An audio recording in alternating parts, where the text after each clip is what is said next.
လူသားတွေထက်အုံနောက်ကောင်းတဲ့တိရစ္ဆာန်များနံပါတ်1ဂျပန်စီကဘာလဲဆိုတာကိုတော့တူတူရှင်းပြစရာမလိုဘူးလို့ထင်ပါတယ်အပြင်မှာမြင်ဖို့ရင်တော့ရုပ်ရှင်ထဲမှာတော့မြင်ဖို့ကြလိမ့်မယ်လို့ထင်ပါတယ်တချို့လူတွေကတော့ဂျပန်စီဆိုတာအမျိုးမျိုးနယ်စုကလို့ပြောကြပါတယ်မဟုတ်ပါဘူးif လို့ခေါ်တဲ့လူဝင်မျိုးနယ်စုကဆင်းတက်လာတာပဲဖြစ်ပါတယ်။ဒီအားဖြင့် if ကိုမြောက်ဝင်လို့လည်းခေါ်လို့ရပါတယ်။ if ဆိုတာလူသားတွေနဲ့ခက်ဆင်လို့တောင်ပြောလို့ရပါတယ်။ဘယ်လောက်ထိတောင်ဆင်တယ်လဲဆိုရင် DNA ကတော့လူသားတွေနဲ့98%ကျော်ထိလူညီကြတယ်လို့ဆိုပါတယ်။ဆိုလိုတာကမျိုးရိုးဗီဇအရာကျွန်တော်တို့နဲ့တို့ဟာမောင်နှမဝင်ခွဲတယ်လို့တော့ဆက်နေတာပါ။လူသားတွေတော့မဟုတ်ပါဘူး။သိပ္ပံပညာရှင်တွေပြောပြချက်အရလူသားတွေရဲ့အုံနောက်ကစဉ်းစားတွေးခေါ်မှုတွေဘာသာစကားတွေနဲ့ရှုပ်ထွေးတဲ့ပြဿနာတွေကိုဖြေရှင်းရမှာအလွန်ထူးချွန်ကြပါတယ်။ဒါပေမဲ့မညံပိုင်းမှာတော့ဂျပန်စီတွေကအတားစီးရထားကြတယ်လို့ပြောကြပါတယ်လူတို့တွေဟာမျက်စိတမိတ်အတွင်းဘယ်ရာတွေကိုမဆိုချက်ချင်းမြင်ချက်ချင်းမမိနိုင်တဲ့နေရာတွေမှာလူသားတွေထက်ပုံမှန်မြန်ဆန်ပြီးတိကျတယ်လို့ဆိုပါတယ်နောက်ခုနှစ်တုန်းကဂျပန်နိုင်ငံဂျိုတိုတက္ကသိုလ်ရဲ့သူတွေနာပြုချက်တစ်ခုမှာအာယုမူလို့ခေါ်တဲ့ဂျပန်စီလေးကိုလူသားတွေနဲ့ရှင်ပြိုင်စေခဲ့ပါတယ်ကွန်ပျူတာစကရင်ပေါ်မှာတစ်ကနေ9အထိဂိမ်းကနန်းတွေကိုစက္ကန့်ပိုင်းအတွင်းပြပြီးပြန်ဖြတ်လိုက်ပါတယ်ပြီးနောက်အဲ့ဒီဂိမ်းကနန်းတွေရှိခဲ့တဲ့နေရာတွေကိုအစင်လိုက်တိုင်းပြန်နှိပ်ခိုင်းတဲ့အခါမှာဂျပန်စီဟာလူသားတွေထက်အဆပေါင်းများစွာပုံမှန်မြန်ဆန်တိကျစွာနဲ့နေနိုင်ခဲ့ပါတယ်ဒီလိုဆက်နက်မှုမျိုးကိုရုပ်ရှင် series တစ်ခုဖြစ်တဲ့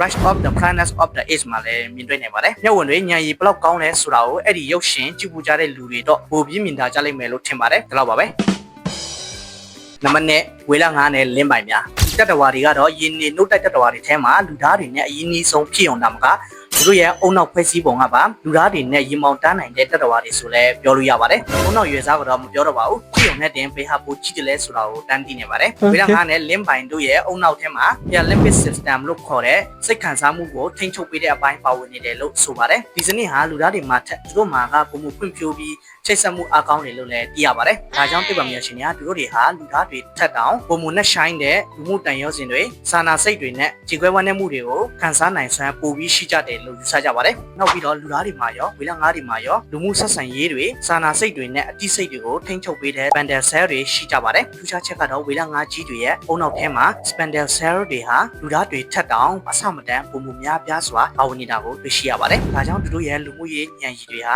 အလွန်မြင့်မားတယ်လို့သိပ္ပံပညာရှင်တွေကပြောထားကြပါတယ်လင်းပိုင်တွေလည်းအတူတူပါပဲပြီးတော့တင်တို့လည်း social media ပေါ်မှာရင်းနှီးနေတဲ့လူတွေကိုလင်းပိုင်တွေကသူတို့ရဲ့ကိုယ်ပေါ်မှာတင်ပြီးခြေပေါ်တွန်းတင်ပေးတာမျိုးတွေမမိုင်းရန်ကနေဝိုင်းဝန်းကာကွယ်ပေးတာမျိုးတို့ကိုခဏခဏမြင်ပူကြလိမ့်မယ်လို့ထင်ပါတယ်ဒါတွေကိုကြည့်ချင်းအားဖြင့်သူတို့ရဲ့လူမှုရေးဉာဏ်ရည်ကဘယ်လောက်ထိမြင့်မားတယ်လဲဆိုတာကိုသိနိုင်ပါတယ်ဒါဆိုရင်ရန်လိုတက်တဲ့လင်းပိုင်တွေဝေလာငါးတွေရောမရှိဘူးလားဆိုတဲ့မေးခွန်းမေးစရာရှိပါတယ်ဟုတ်ကဲ့ရန်လိုတဲ့လင်းပိုင်တွေဝေလာငါးတွေလည်းရှိပါတယ်အဲ့ဒါကိုတော့ကျွန်တော်မပြောပြတော့ပါဘူးဘာလို့လဲဆိုတော့ script ထဲထည့်ရေးထားလို့ပါပို့ပြီးသိချင်တော့ Google မှာဒါတွားရိုက်ရှာကြည့်ကြပါလို့ပြောချင်ပါတယ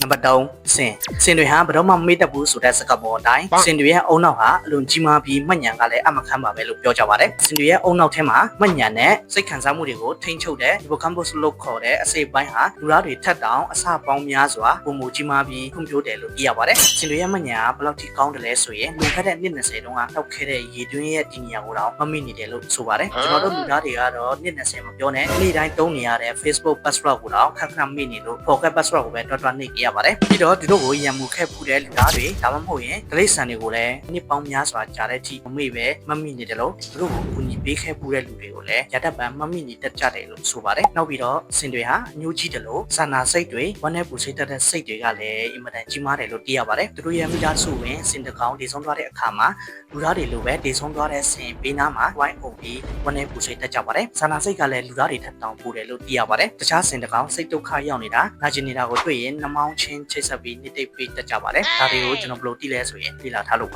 တို့တွေလည်းစင်တွေနဲ့ပတ်သက်ပြီးတော့ဒီလိုသိထားတာလေးတွေရှိတယ်ဆိုရင် comment အောက်မှာရေးတော့ပေးလို့ရပါတယ်အားလုံးကိုကျေးဇူးများတင်ပါတယ်ဒီနေ့ဗီဒီယိုလေးကတော့ဒီလောက်ပါပဲအဆုံးထိကြည့်ပေးကြတဲ့လူတိုင်းကိုလည်းကျေးဇူးများတင်ပါတယ်ဒီလိုမျိုးဗီဒီယိုတွေကြည့်ရဖို့ကျွန်တော်ရဲ့ channel လေးကိုလည်း like and subscribe နေထားဖို့တော့ကျွန်တော်တောင်းဆိုချင်ပါတယ်နောက်ဗီဒီယိုမှာကျွန်တော်တို့ပြန်ဆုံအောင်မယ်အားလုံးပဲ bye bye